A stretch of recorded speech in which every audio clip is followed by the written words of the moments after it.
जय हिंद दोस्तों। स्वागत है आप सभी का अपने YouTube चैनल एग्ज़ाम नॉलेज पर। साथियों, आज हम उत्तर प्रदेश ग्राम पंचायत अधिकारी से संबंधित कंप्यूटर की सेकंड क्लास करने वाले हैं। इससे पहले हमने कंप्यूटर की फर्स्ट क्लास की थी, जिसमें हमने कंप्यूटर के बारे में बेसिक जानकारी ली थी। कंप्यूटर क्या है, किस प्रकार कंप्यूटर कार्य करता है, हार्डवेयर सॉफ्टवेयर क्या है, इनके बारे में हमने पिछली क्लास में बेसिक जानकारी ले ली है। तो आज की इस क्लास में हम कंप्यूटर का इतिहास के बारे में यानी कि हिस्ट्री ऑफ कंप्यूटर को पढ़ने वाले हैं। किस प्रकार कंप्यूटर का आविष्कार हुआ, कंप्यूटर से पहले कौन कौन से ऐसे यंत्र थे जिनका आविष्कार हुआ और उनको डेवलप करते करते कंप्यूटर का आविष्कार हुआ। तो यह क्लास आप सभी के लिए परीक्षा की दृष्टि से बहुत ही महत्वपूर्ण होने वाली है। इसमें हमने वह सभी तथ्य लिए हैं जो कि आपकी परीक्षा के लिए महत्वपूर्ण है। तो चलिए क्लास को स्टार्ट करते हैं। दोस्तों, हिस्ट्री ऑफ कंप्यूटर को जानने के लिए हमें सबसे पहले अबेकस के बारे में पढ़ना पड़ेगा, क्योंकि आप देखेंगे तो यह विश्व का सबसे पुराना या पहला गणना यंत्र है। तो आपसे पूछ लिया जाएगा परीक्षा में विश्व का पहला गणना यंत्र कौन सा है, तो वह अबेकस है। आप पिक्चर के माध्यम से देख पा रहे होंगे, इस तरह का अबेकस होता था, लकड़ी का बना होता था, जिसमें मोती वगैरह पड़े होते थे जिनसे गणना की जाती थी। तो आप देखेंगे सबसे पहला गणना यंत्र कौन सा था, तो वह अबेकस है। इसका पूरा नाम भी आपको याद रखना है, क्योंकि परीक्षा में आपसे इसकी फुल फॉर्म भी पूछी जा सकती है। तो इसका पूरा नाम है abundant beats addition and calculating utility systems. तो इसका आपका पूरा नाम भी याद रखना है। अब बात करते हैं, यह पहला यांत्रिक कैलकुलेटर था, यानी कि मैकेनिकल कैलकुलेटर था। आपसे पूछा जाएगा तो आपको अबेकस लगाना होगा। अब बात करते हैं इसका निर्माण कब हुआ था। तो साथियों, इसका निर्माण 2300 लेकर 2700 BC में इसका निर्माण हुआ था। और किस देश में इसका आविष्कार हुआ था, निर्माण हुआ था, तो वह है चाइना। आपको याद रखना है, चाइना में इसका निर्माण हुआ था। अब बात करते हैं इसके आविष्कारक के बारे में। किसने आविष्कार किया था अबेकस का, तो वो थे टिम क्रेमर। तो आपको याद रखना है, टिम क्रेमर थे और इन्होंने ब्लाइंड लोगों के लिए इसका आविष्कार किया था। चलिए, यह बात हो गई अबेकस की। अब हम इसके बाद अपना अगला यंत्र देख लेते हैं। इसके बाद आता है साथियों नेपियर बोन्स। तो ये भी आपके लिए काफ़ी महत्वपूर्ण हो जाता है। तो नेपियर बोन्स है, जो इसका आविष्कार 1617 में किया गया था। और किसने किया था, तो इसका आविष्कार किया था जॉन नेपियर, स्कॉटलैंड के ये थे वैज्ञानिक। आपको याद रखना है, जॉन नेपियर ने इसका आविष्कार किया था। इसका कार्य क्या था, तो इसका कार्य था ये जोड़ना, घटाना और दशमलव का सॉल्यूशन यह यंत्र करता था। तो आप देखेंगे कि दशमलव प्रणाली का प्रयोग सबसे पहले किसमें हुआ था, तो यह नेपियर बोन्स से सबसे पहले शुरू हुआ था। किसका प्रयोग, दशमलव प्रणाली का। तो यह भी आपको याद रखना है। इस तरह का यह यंत्र होता था, आप पिक्चर में देख पा रहे होंगे। इसको नेपियर बोन्स कहा जाता है। चलिए इसके बाद देखते हैं। अब आता है साथियों पास्कलाइन। तो ये आप देख पा रहे होंगे, इसको बोलते हैं पास्कलाइन। यह पास्कलाइन कैलकुलेटर है और इसका आविष्कार 1642 में किसने किया था, ब्लेज पास्कल ने किया था। और ये कहाँ के निवासी थे, तो यह फ्रांस के निवासी थे। तो आपको वैज्ञानिकों के नाम भी याद रखना है और ये कहाँ के रहने वाले थे, आपको यह भी याद रखना है। तो ब्लेज पास्कल ने पास्कलाइन का आविष्कार किया था और इसको पास्कलाइन को आधुनिक युग का कैलकुलेटर कहा जाता है।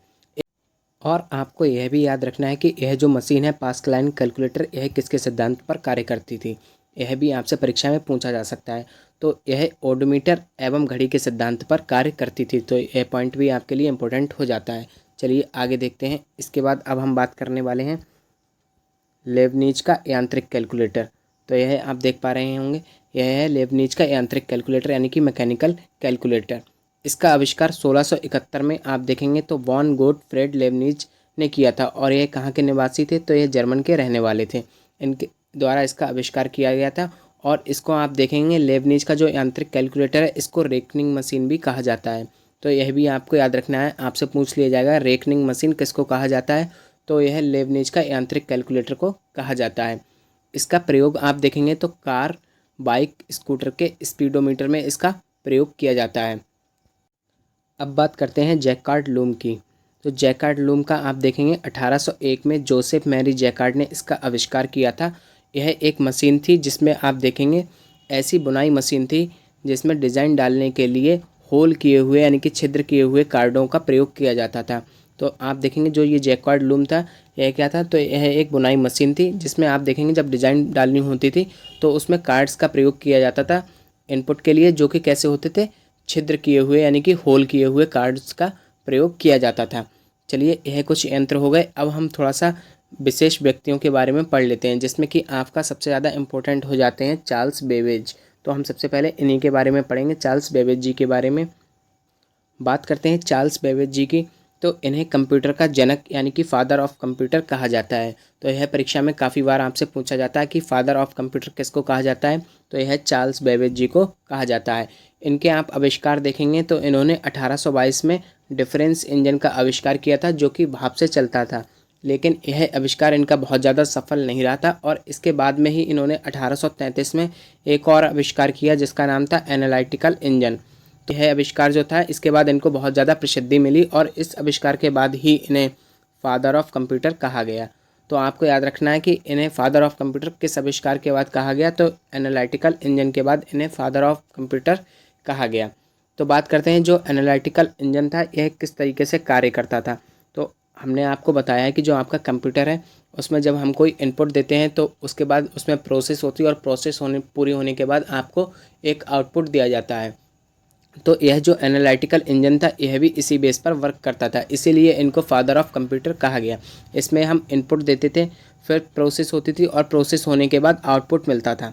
तो आप देख पा रहे हैं यह जो पिक्चर है यह एनालिटिकल इंजन की पिक्चर है। इस तरह का कुछ देखने में था एनालिटिकल इंजन और यह हैं चार्ल्स बेबेज जी, तो इन्होंने ही इसका आविष्कार किया था।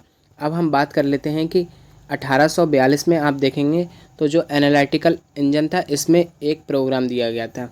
तो 1842 में एनालिटिकल इंजन में प्रोग्राम दिया गया, तो आपको यह डेट भी याद रखनी है। बात करते हैं फर्स्ट प्रोग्रामर कौन थी, किन्होंने सबसे पहले प्रोग्राम दिया था। तो आपको याद रखना यह एक लेडी थी जिनका नाम था लेडी एडा लवलेस अगस्ता। तो आपको यह नेम भी याद रखना है, लेडी एडा लवलेस अगस्ता। तो ये पहली वर्ल्ड की प्रोग्रामर थी, पूरे विश्व में इन्होंने सबसे पहले प्रोग्राम दिया था। देखिए दोस्तों, चार्ल्स बेबेज जी को पढ़ने के बाद अब हमको हरमन हॉलेरेथ जी के बारे में भी पढ़ना होगा, यह भी काफ़ी आपके लिए महत्वपूर्ण हो जाते हैं। तो बात करते हैं हरमन हॉलेरेथ जी की। इन्होंने एक पंच कार्ड का प्रयोग किया था जो कि गणना यंत्र में इनपुट डिवाइस के तौर पर कार्य करता था। तो आपको याद रखना है कि पंच कार्ड का आविष्कार किसने किया जो कि गणना यंत्र में इनपुट डिवाइस के तौर पर कार्य करता था। तो इसका आविष्कार किया था हरमन हॉलेरेथ जी ने। अब बात करते हैं कि पंच कार्ड का सबसे पहले आविष्कार किसने किया। तो यह आपको याद रखना है, सबसे पहले आपको बताया गया कि जोसेफ जैकार्ड जी ने सबसे पहले इसका आविष्कार किया था और किसमें किया था, बुनाई की मशीन में। अभी आप लोगों को पढ़ाया है कि बुनाई की मशीन में इन्होंने सबसे पहले पंच कार्ड लगाया था, किसके लिए, डिज़ाइन डालने के लिए। लेकिन एक इनपुट डिवाइस के तौर पर इसका आविष्कार किसने किया था पंच कार्ड का, तो इसका आविष्कार किया था हरमन हॉलेरेथ जी ने, ये भी आपको याद रखना है। चलिए इसके बाद बात करते हैं कि आप देखेंगे कि जब 1880 से 1890 में जब अमेरिका की जनगणना होनी थी तो उस समय जो अमेरिका के प्रेसिडेंट थे उनका कहना था कि बहुत सारे देश हैं जो कि कुछ ना कुछ नया आविष्कार कर रहे हैं, तो क्यों ना हम भी कुछ ऐसा आविष्कार करें जो विशेष हो और जिसके बाद हमारी भी प्रसिद्धि हो। तो इसके लिए इन्होंने जनगणना करने के लिए बुलाया था हरमन हॉलेरेथ जी को और इनसे बोला था कि कुछ इस तरह का यंत्र बनाओ जिससे कि हम जनगणना कर पाएँ। तो आप देखेंगे कि हरमन हॉलेरेथ जी ने अमेरिका की जनगणना के लिए 1880 और 1890 की यह जनगणना थी, इसके लिए आप देखेंगे टेबुलेटिंग मशीन का आविष्कार किया था। तो आपसे पूछा जाएगा टेबुलेटिंग मशीन का आविष्कार किसने किया, तो यह हरमन हॉलेरेथ जी ने किया था। इसके बाद आप देखेंगे कि 1896 में हरमन हॉलेरेथ जी ने टेबुलेटिंग मशीन कंपनी की स्थापना की। तो टेबुलेटिंग मशीन कंपनी के संस्थापक कौन थे, हरमन हॉलेरेथ जी ने। और यह कंपनी जो थी यह क्या करती थी, तो यह पंच कार्ड यंत्र उत्पादन करती थी। तो यह कंपनी जो थी पंच कार्ड यंत्र का उत्पादन किया करती थी। बाद में आप देखेंगे तो 1924 में इस कंपनी का नाम चेंज कर दिया गया। जो टेबुलेटिंग मशीन कंपनी थी इसका नाम कर दिया गया IBM यानी कि इंटरनेशनल बिजनेस मशीन। तो आपको यह डेट भी याद रखनी है कि 1924 में टेबुलेटिंग मशीन कंपनी का नाम चेंज करके क्या कर दिया गया था, IBM यानी कि इंटरनेशनल बिजनेस मशीन कर दिया गया था। चलिए अब थोड़ा सा ENIAC के बारे में जान लेते हैं। तो यह ENIAC कंप्यूटर है और यह कैसा कंप्यूटर था, तो यह विश्व का पहला इलेक्ट्रॉनिक कंप्यूटर था और इसका पूरा नाम भी आपको याद रखना है। तो इसका पूरा नाम था electronic numerical integrator and calculator. तो यह इसका पूरा नाम है, आपको याद रखना है। और इसके आविष्कारक की बात की जाए तो 1946 में इसका आविष्कार किया गया था और किसके द्वारा किया गया था, तो इसका आविष्कार JP एकर्ट और जॉन मॉचली ने किया था। तो आपको यह नाम भी याद रखने हैं।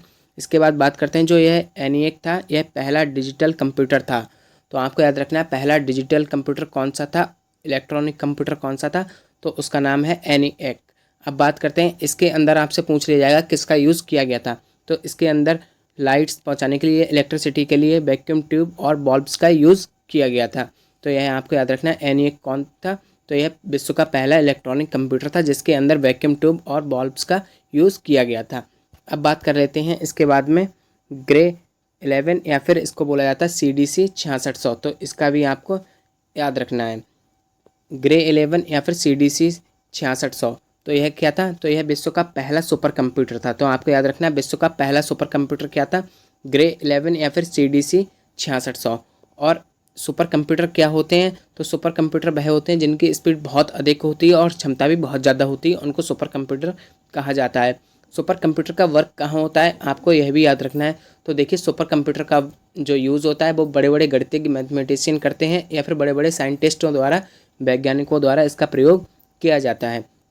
बात करते हैं सुपर कंप्यूटर के आविष्कारक के बारे में। तो सुपर कंप्यूटर के जो आविष्कार किया है वह सैम्यूर क्रे ने किया है। कब किया है? 1976 में। यह भी आपको याद रखना है। तो यह बात हो गई ग्रे 11 की। और सुपर कंप्यूटर के बारे में किसने आविष्कार किया था सबसे पहले? तो सैम्यूर क्रे ने ग्रे 11 सुपर कंप्यूटर का आविष्कार किया था। चलिए, इसके बाद अब हम आगे देखते हैं। अब आपको यह पॉइंट याद रखना है कि जो सुपर कंप्यूटर है इसकी गति को किस में मापा जाता है। तो यह आपसे पूछ लिया जाएगा कि सुपर कंप्यूटर की जो गति है, स्पीड है, उसको फ्लॉप्स में मापा जाता है। और यह फ्लॉप्स की फुल फॉर्म क्या है, पूरा नाम क्या है? तो इसका पूरा नाम है फ्लोटिंग पॉइंट ऑपरेशंस पर सेकेंड। तो फ्लॉप्स में सुपर कंप्यूटर की गति को मापा जाता है। चलिए, यह बात हो गई, आपने देखा होगा सुपर कंप्यूटर के बारे में। अब हम बात कर लेते हैं भारतीय सुपर कंप्यूटर के बारे में। तो आप देखेंगे कि भारत का जो परम 8000 था, यह भारत का पहला सुपर कंप्यूटर था। तो आपको याद रखना है भारत का पहला सुपर कंप्यूटर का नाम क्या था? परम 8000। और यह कहाँ बनाया गया था? तो आपको याद रखना है 1991 में इसको बनाया गया था और CDEC पुणे में इसका आविष्कार हुआ था। और आप देखेंगे इसकी फुल फॉर्म है centre for development advance computing. और किसके द्वारा, किसके निर्देशन में इसको बनाया गया था? तो आपको ये नाम भी याद रखना काफ़ी महत्वपूर्ण है आपके लिए, विजय पांडुरंग भाटकर। इनका पूरा नाम है विजय पांडुरंग भाटकर, वरना विजय भाटकर नाम से भी आपको मिल जाएगा। तो आपको यह याद रखना है कि परम 8000 का निर्माण 1991 में CDEC पुणे में विजय पांडुरंग भाटकर के निर्देशन में किया गया। वर्तमान में विश्व का सबसे तेज़ सुपर कंप्यूटर कौन सा है? तो यह है फ्रंटियर, जो कि USA का है। और ये कहाँ है? तो आपको याद रखना है अमेरिका के ओक रिज नेशनल लेबोरेटरी में बना है। कौन सा है? Frontier, USA। यह है प्रेजेंट में विश्व का सबसे तेज़ सुपर कंप्यूटर है। चलिए, अब इसके बाद देख लेते हैं वर्तमान में भारत का सबसे तेज़ सुपर कंप्यूटर कौन सा है। तो आपको याद रखना है वर्तमान में भारत का सबसे तेज़ सुपर कंप्यूटर ऐरावत है। और इस ऐरावत का निर्माण कहाँ हुआ है? तो ये CDEC पुणे में इंस्टॉल किया गया है, जो कि आपको बताया गया है CDEC पुणे में इंस्टॉल किया गया है। कौन सा है भारत का सबसे तेज़ सुपर कंप्यूटर? ऐरावत। चलिए, इसके बाद बात करते हैं अब हम बार्क। तो यह आपको फुल फॉर्म भी याद रखनी है, भाभा एटॉमिक रिसर्च सेंटर। कहाँ है? मुंबई। इनके द्वारा बनाया गया सुपर कंप्यूटर का नाम क्या था? तो इनके द्वारा बनाया गया सुपर कंप्यूटर का नाम था अनुपम। तो आपसे पूछ लिया जाएगा कि बार्क के द्वारा बनाया गया सुपर कंप्यूटर कौन सा था? तो वह था अनुपम। अब हम देखेंगे नेल, यानी कि नेशनल एरोनॉटिकल लेबोरेटरी द्वारा बेंगलोर के द्वारा बनाया गया सुपर कंप्यूटर का नाम क्या था? तो इस सुपर कंप्यूटर का नाम भी आपको याद रखना है। तो इसका नाम था flow solver. Flow solver computer super computer था। ये किसके द्वारा बनाया गया था? तो ये बनाया गया था नेल के द्वारा, यानी कि नेशनल एरोनॉटिकल लेबोरेटरी द्वारा, जो कि बेंगलोर में स्थित है। तो यह बात होगी सुपर कंप्यूटर की।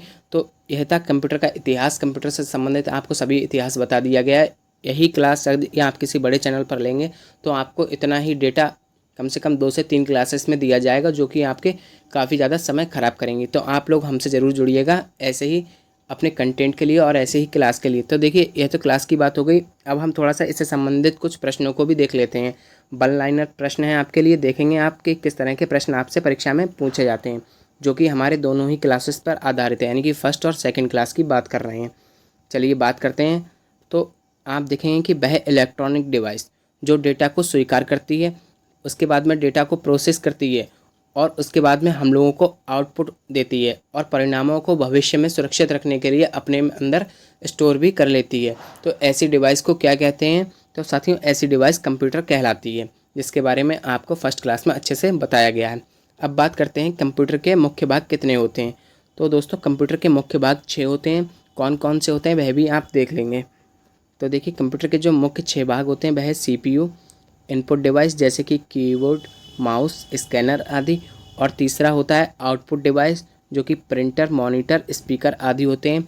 इसके बाद चौथे नंबर पर आता है मेमोरी यूनिट, जैसे कि रैम।